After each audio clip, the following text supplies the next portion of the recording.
Hello, friends. I'm Amol, and I hope that all of you are doing well and keeping safe.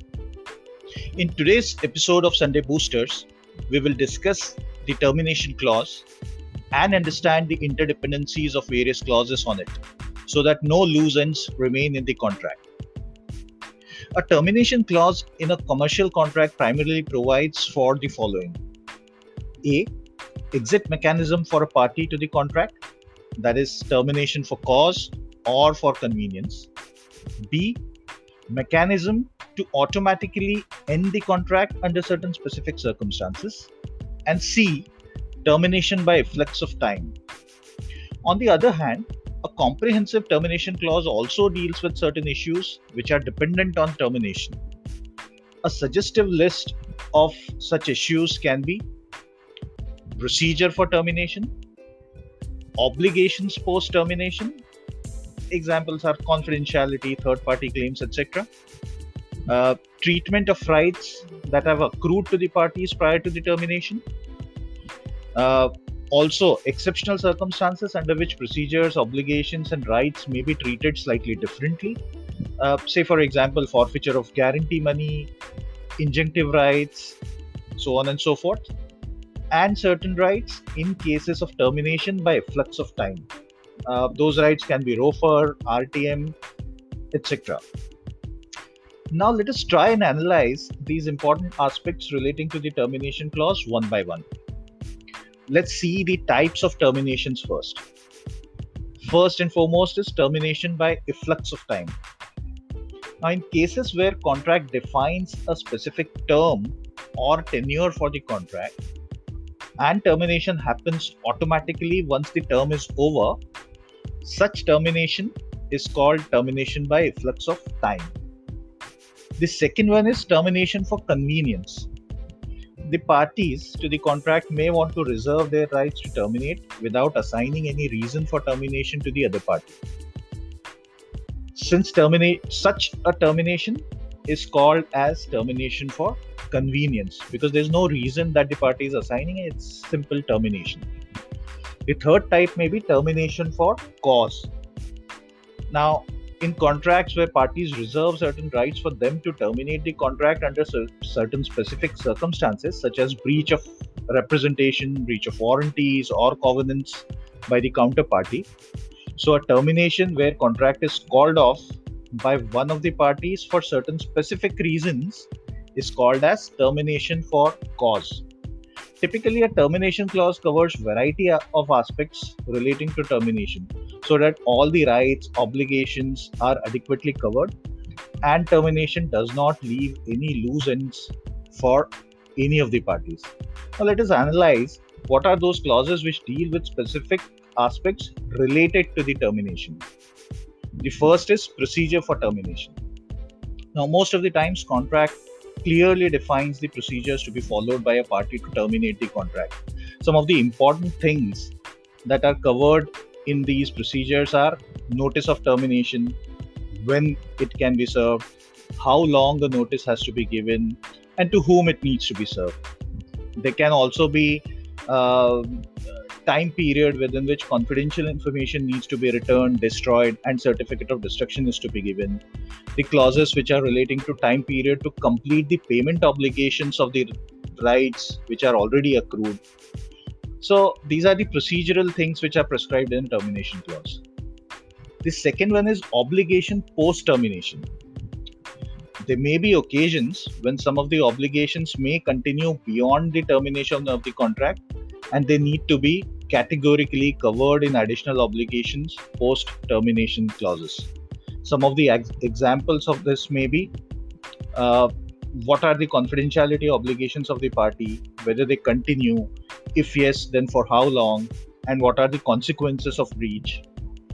What if there is a breach of these obligations which continue post terminations, and what are the remedies available to the other party, so on and so forth. The third one is treatment of rights which are accrued to either of the party prior to termination. It is very important to pay attention to your rights which may have accrued to you prior to the termination of the contract, especially the payment rights accrued to you and obligations standing against the terminating party are required to be given a specific attention. Most of the termination clauses categorically cover this aspect by making it abundantly clear that the payment rights accrued prior to termination shall stand the termination clause or termination of the agreement. It is also important to fix a timeline for the other party to complete these payment obligations so that there is no ambiguity at all. Remember, once the contract is terminated, you no longer are partners or you no longer are working together, and it is essential to keep an eye on the rights that were accrued to you prior to such termination so that you don't lose out on those accrued rights. The fourth important aspect is exceptional circumstances under which rights and obligations may be treated slightly differently.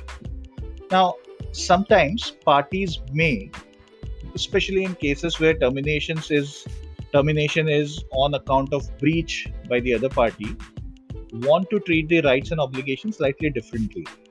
It is very important to cover these differential treatments or rights obligations in an unambiguous term in the termination clause.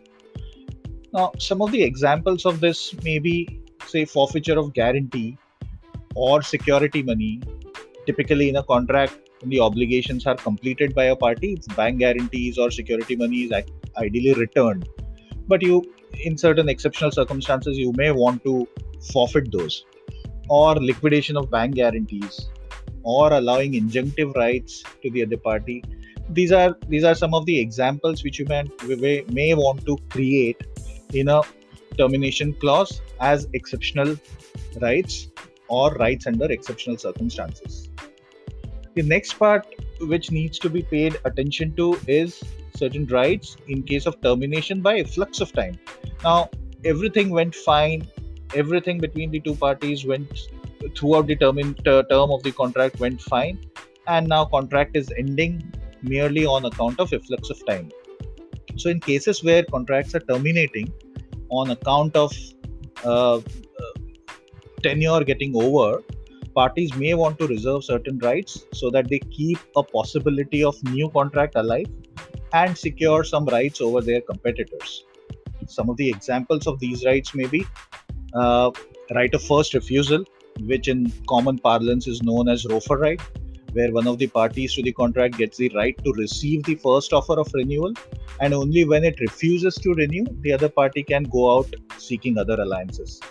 Or right to match, which in common parlance is called as RTM, where a party reserves the right to match the new offer that counterparty has received from a third party, and only in case it refuses to match the new offer can the counterparty get into a contract with that third party.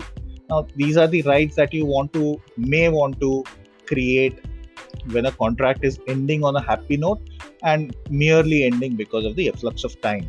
It gives you that much more flexibility to continue having your rights over and above your competitors.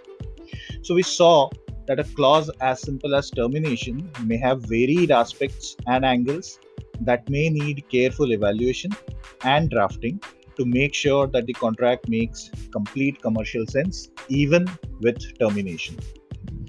I'm sure if the above issues are taken care of, you will have a winner termination clause.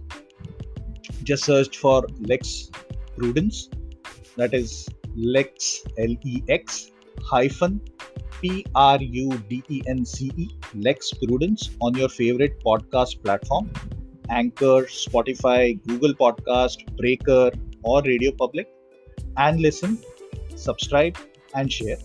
And of course, don't forget to send in your comments and feedback.